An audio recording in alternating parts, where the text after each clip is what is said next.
AFC challenge লিগের group পর্বের দ্বিতীয় ম্যাচে আজ লেবানন চ্যাম্পিয়ন আল আনসারের মুখোমুখি হবে বসুন্ধরা কিংস।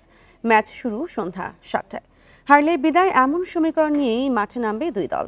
বি গ্রুপের নিজেদের প্রথম ম্যাচে ওয়ানের আল সিবের কাছে 2-3 গোলে হেরেছিল কিংসরা। একইভাবে আল আনসাররাও আসর শুরু করেছে কুয়েত এএসসির কাছে 2-3 গোলে হেরে। পরবর্তী রাউন্ডে যাওয়ার আশা টিকিয়ে রাখতে বাংলাদেশের বসুন্ধরায় জয় ছাড়া বিকল্প কোনো পথ নেই। এফসি ক্লাব ফুটবলে কিংস এ নিয়ে টানা 6বার খেলছে, তবে চূড়ান্ত পর্বে কখনো খেলা সম্ভব হয়নি। গ্রুপ পর্ব খেলেই বিদায় নিয়েছে।